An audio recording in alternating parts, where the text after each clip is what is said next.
Halo semuanya, kami akan menyampaikan materi proposal tentang pelayanan usaha konsultasi K3. Materi ini akan disampaikan oleh saya selaku moderator Muhammad Hafiz Zanif dan rekan-rekan saya Joshua Alvera Sitorus dan Jesron Lumbantoruan. Latar belakang K3, keselamatan dan kesehatan kerja penting dalam industri, khususnya manufaktur. Banyak UMKM belum menerapkan sistem K3 secara optimal akibat kurangnya sumber daya dan edukasi. PT Mitra Safety Konsultan hadir sebagai solusi layanan edukatif dan pendamping K3. Tujuan, menurunkan kecelakaan kerja, kerugian finansial, dan meningkatkan produktivitas. Rumusan, masalah, dan tujuan. Rumusan masalah 1. Bagaimana membangun bisnis konsultasi K3 yang menyasar UMKM. Kedua, layanan K3 apa yang paling dibutuhkan? Tiga, strategi pemasaran efektif seperti apa? Tujuannya, satu, mendirikan usaha jasa konsultasi K3 profesional. Dua, memberikan edukasi dan solusi K3 yang aplikatif. Tiga, meningkatkan kesadaran budaya K3 di tempat kerja. Deskripsi usaha dan komoditas usaha. Nama usaha, PT Mitra Safety Konsultan. Fokusnya, layanan pelatihan dan audit K3 untuk perusahaan manufaktur, konstruksi, dan lain-lain. Komoditas jasa. Satu, pelatihan K3 umum. First aid, audit internal. Dua, audit dan evaluasi sistem K3. Tiga, inspeksi keselamatan kerja dan lingkungan. Empat, penyusunan IRP dan simulasi evakuasi. Materi selanjutnya akan disampaikan oleh Saudara Joshua. Kepada Joshua, disilakan. Manajemen usaha dan strategi pemasaran itu dibagi dua, yaitu struktur manajemen. Yang pertama itu ada struktur manajemen, itu direktur konsultan, tim konsultan ahli K3, staf administrasi. Yang terakhir itu staf pemasaran digital. Terus selanjutnya ada strategi pemasaran. Itu secara langsung itu proposal, pertemuan, seminar gratis. Kalau lewat digital itu bisa website, LinkedIn, atau konten edukatif. Yang ketiga itu ada langkah, itu riset pasar, penempatan harga, promosi aktif. Analisis keuangan dan cash flow.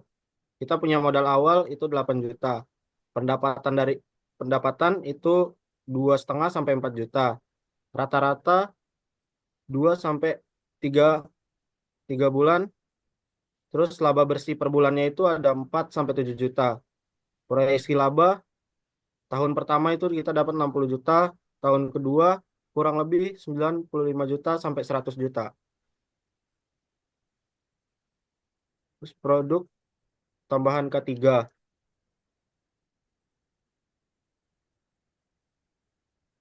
itu kartu eduktif tentang prinsip-prinsip ketiga untuk pekerja baru atau siswa.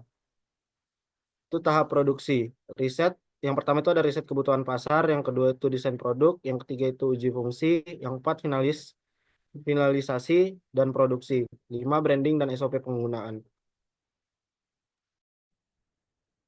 Materi selanjutnya akan disampaikan oleh Saudara Jason. Kepada Jason, silakan.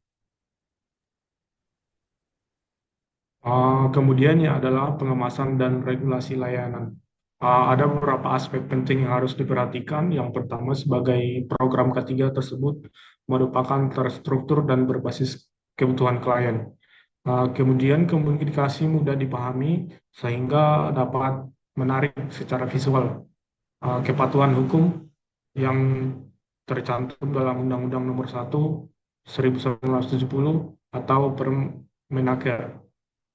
Yang keempat adalah evaluasi dan penyempurnaan layanan secara berkala.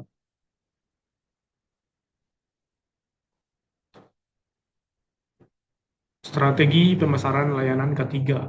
Yang pertama, target klien, yaitu industri manufaktur, logistik, UMKM. Cara strategi yaitu meningkatkan produk berkualitas dan fleksibel, kemudian harga kompetitif, distribusi langsung dan digital, promosi melalui konten marketing, webinar, forum industri, kemudian membranding profesional dan komunikasi tim yang baik. maka akan ditentukan hasil keberlanjutan dan pengembangan, yaitu yang pertama adalah hasil uh, usaha legal terbentuk, yaitu 2 proyek awal berhasil. Kemudian platform digital aktif, layanan terstandar. Potensi yang diharapkan yaitu memiliki diversifikasi layanan dan pasar, kemudian internship untuk mahasiswa K3, serta kemitraan dengan lembaga sertifikat dan vendor K3. Cukup sekian materi kali ini tentang proposal yang kami sampaikan. Mohon maaf jika ada kekurangan dan salah kata. Terima kasih kepada saudara kami yang sudah menyampaikan materinya dengan baik.